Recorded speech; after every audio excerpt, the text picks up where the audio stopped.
All right. You know what else is great?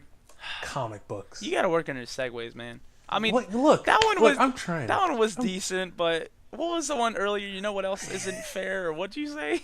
I don't know. Because I don't like the awkward silence, So you just make it and then more go into the next awkward? stuff. You make it more awkward with your segues? Because it's just like, well, I see what he's doing. At least he's trying. Just say, okay, next story. Because if I do, because I feel rude when I do that. Because I'm No, just like, you're all keeping it. right, we're done. Okay, we don't need to have this fight here. Just go, Daniel. Just go. Fine. I don't even want to do this podcast anymore. All right, so the next topic is Marvel comic books next lineup of books coming up after post Civil War II. I know, as jumbled up as that sentence was, it makes sense once I explain it.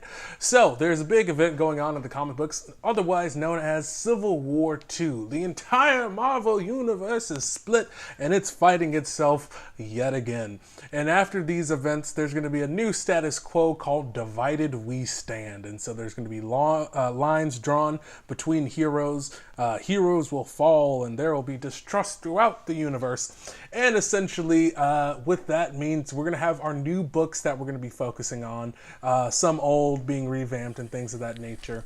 But one thing I really wanted to point out, and that's really been solidifying a theory that I've been hoping has not been true for a very long time, is that Marvel comic books has just been slowly but surely getting rid of the X-Men in the Marvel universe. I know what you're thinking. Dan, what are you talking about, man? Mate. Mate, what are you doing?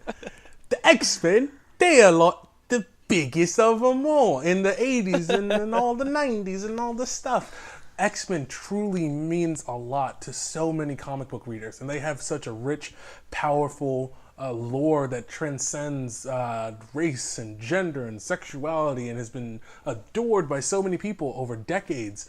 Even though recently, for the last few, they haven't really been selling as well. That doesn't mean that their history is not valid. But, as I mentioned before, there is a bitter feud between Fox and Marvel, and I honestly think that has bled over to the comic book world.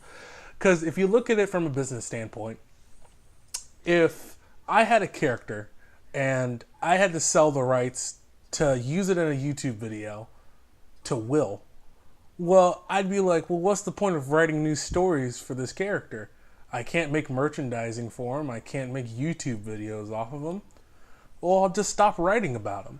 And so essentially that's kind of what's been happening with the mutants in the Marvel Universe.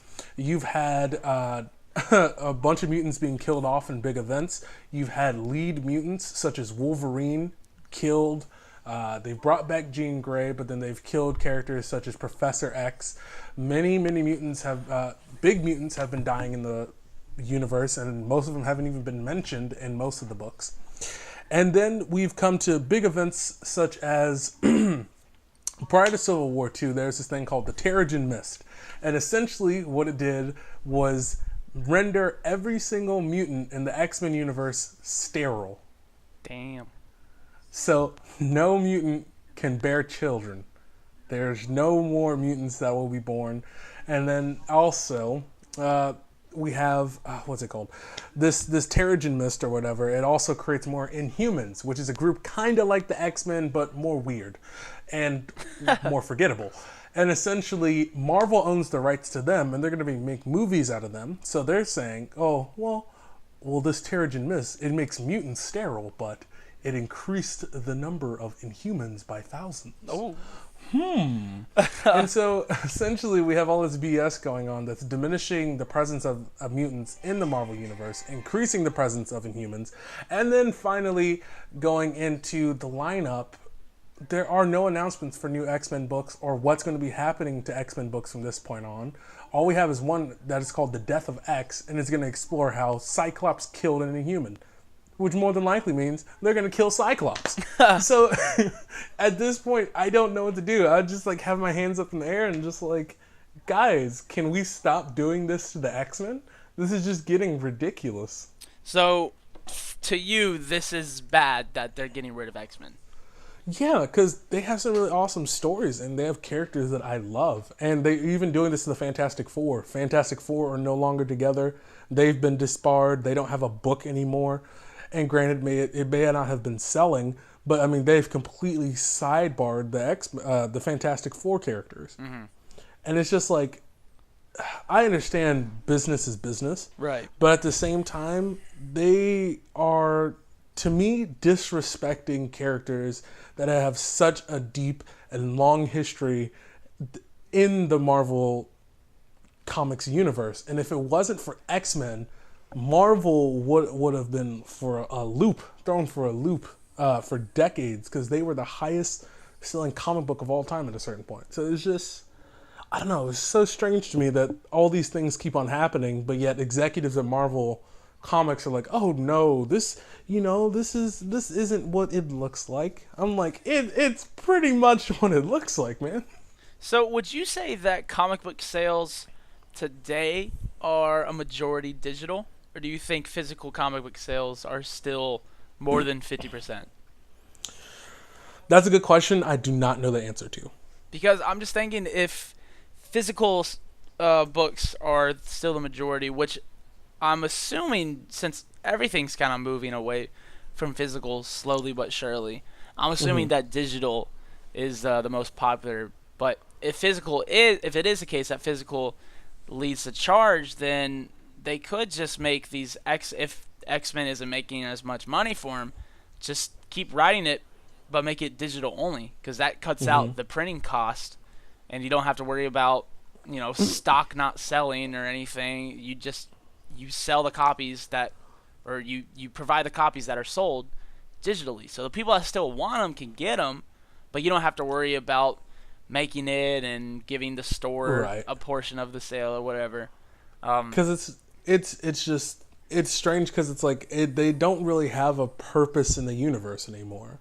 They're hardly a part of X-Men are hardly a part of any Avengers team.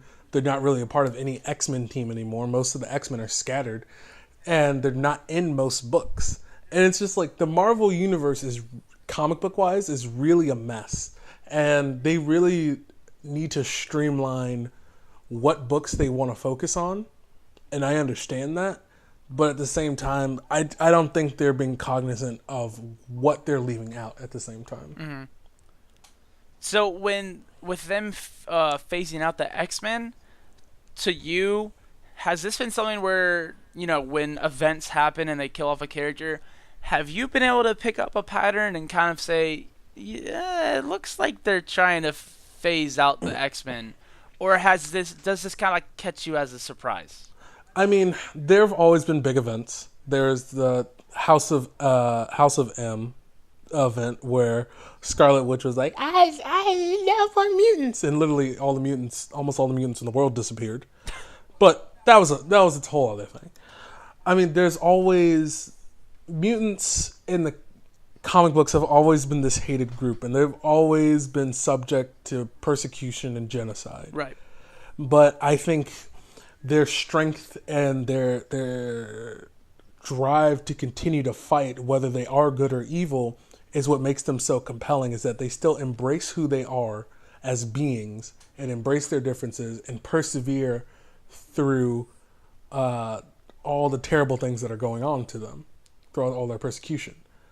But there's no perseverance to be had if there's no one left.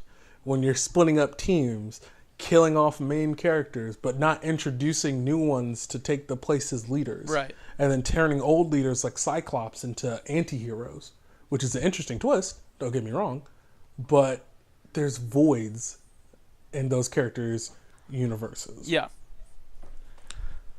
So it just seems like they're kind of, if I'm understanding you, they're making these decisions without really predicting the response.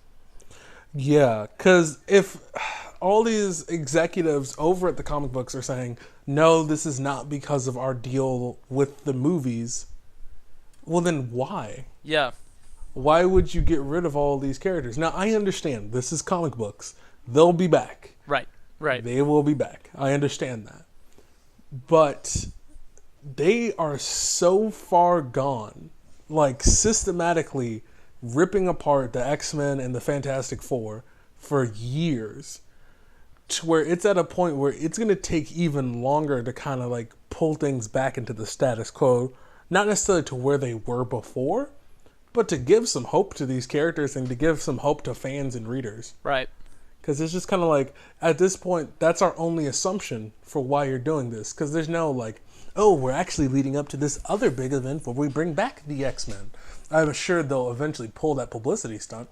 But for right now, to me, it just looks like you're just sidelining these characters to bring forward characters that you can pay for. Right. That you can deem as profitable for your Marvel Studio format. Yeah. But that's just my 2 cents. Dang. So, I mean, you brought it up. Business is business, but it does seem, I don't read comics, and I already know that the X-Men, historically, to comics, are significant. Play a huge role. So for them to just kind of, slowly phase it out and act like they don't, like you guys don't deserve an explanation, it seems kind of like, they're kind of half-assing it a little bit. Yeah. That's a shame.